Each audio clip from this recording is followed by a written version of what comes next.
Hey Fandom, it's Aaron for a comic show, and we have an amazing week of comics. This is like, a week like this is why I love comics, why I got into comics, why every Wednesday is just fun for me. Like it just punctuates my week. Maybe it's like church for some people, I don't know. But this week's output was phenomenal, and it all starts with Dark Knight Metal #6.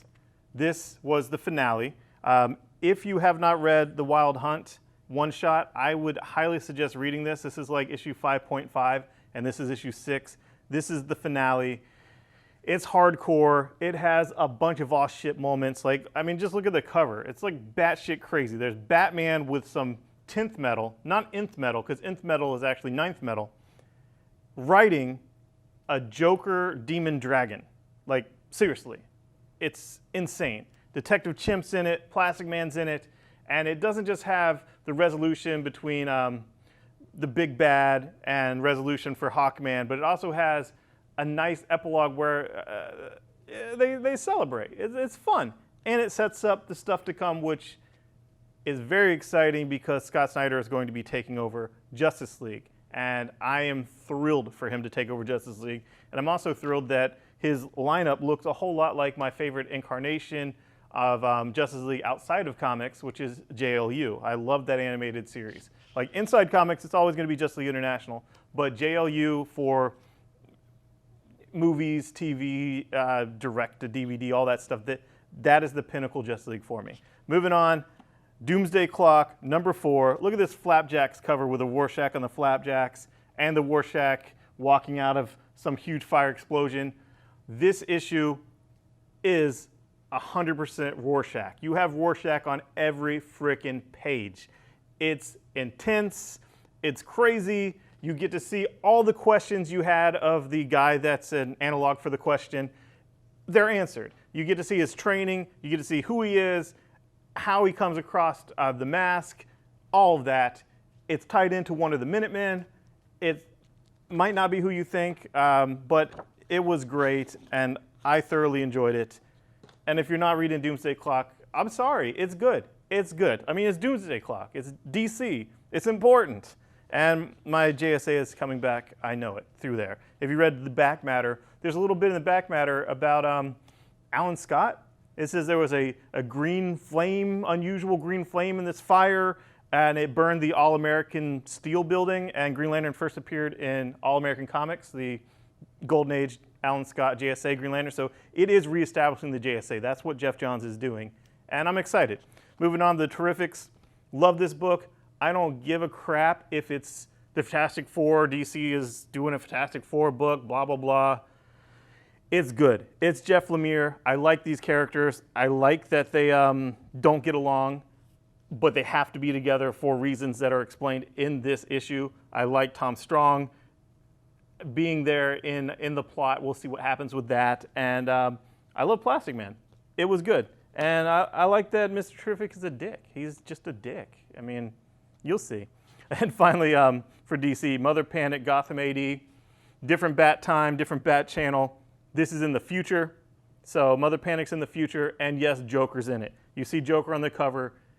It delivers. Joker's in it. Joker kind of helps her out in a Hannibal Lecter type of way. So it's not a fake out. There is a Joker from years into Gotham's future in this issue helping Mother Panic in some way. So weird, but Young Animal's weird. Moving on to Marvel, Johnny Blaze one-shot Damnation. If you read Damnation 3, you saw what Mephisto did to Ghost Rider and Johnny Blaze.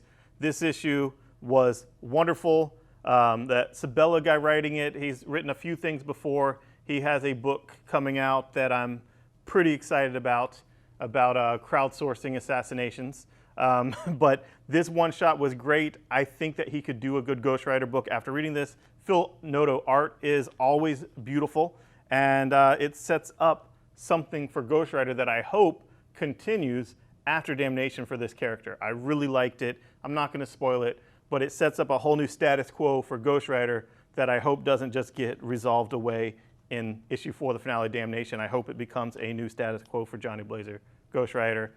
You'll know what I'm talking about if you read or flip through the issue, or just read the last page in your comic shop. So moving on, Old Man Hawkeye 3 is here, and it's Hawkeye verse old teammates in the Thunderbolts. You know, they were villains, the Masters of Evil. They became Thunderbolts. He led them. Now that the whole world's gone evil, basically he has to fight them again. So that's cool.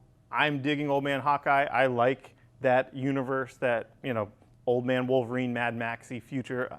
I dig it.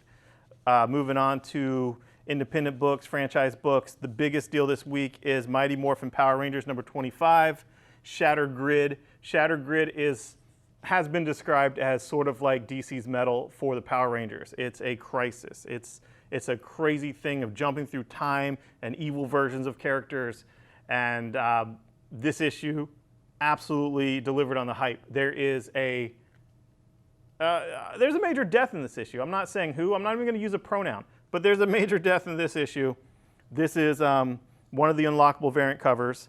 There is also these bagged covers where you can get one of 6 of the different color Rangers holding their helmet. But there is a chase variant, 1 to 25, in these bags of this one, which is totally badass. And it's Draken holding the freaking, what is that, the dragon dagger?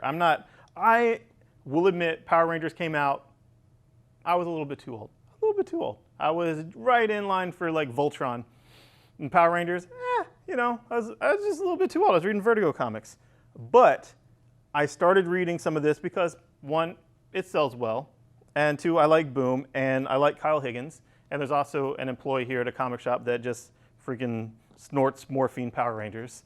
And I liked it. It was a cool issue. So Shattered Grid is off to a great start and has a lot of hype. Saga, issue 50 is here. Opens in a very Saga way of sex, like lots of sex. It's issue 50, and we have the 50-issue Virgin cover. So not 50-year-old Virgin, 50-issue Virgin.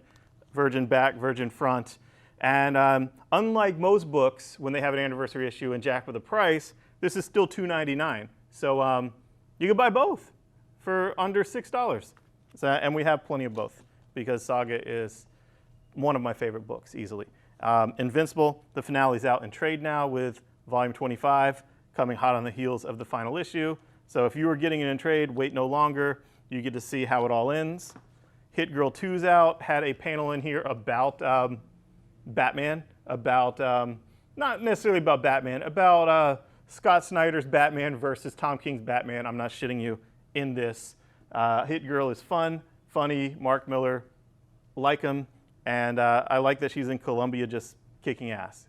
It is, it's cool. It's fast-paced, and it's irreverent, goofy, dark humor. I dig it.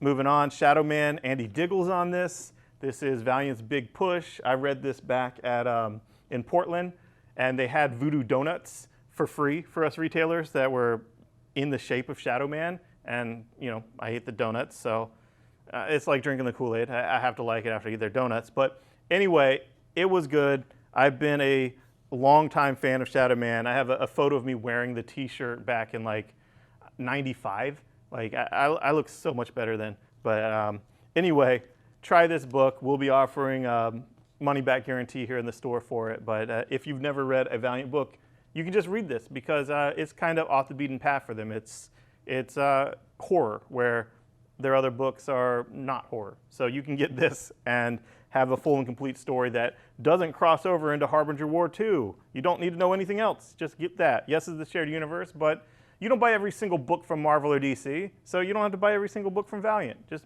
if Shadowman looks good to you, try it. And then finally, also something from my personal 1995 bank is The Crow. Finally back as a comic. It started as a comic, Memento Mori.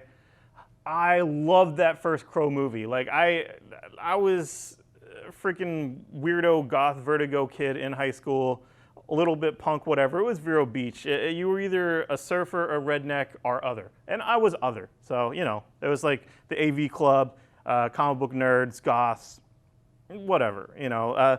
But anyway, I love that movie. I love Brandon Lee. I love that soundtrack. That was one of those soundtracks that you could just play through and never have to skip a song. Anyway, I read this. I enjoyed it. I'm a big Crow fan, and it had the ingredients that you need. It had death, love, revenge. and a crow. So, and obviously black clothes and white makeup. So it's all here. If you are a crow fan, it's safe to get back in. Try this. You won't regret it. It's actually pretty good, and the art's great. So that's the week that is. Metal 6, oh my God. Doomsday Clock 4. Let's go. Thanks, guys. Bye-bye.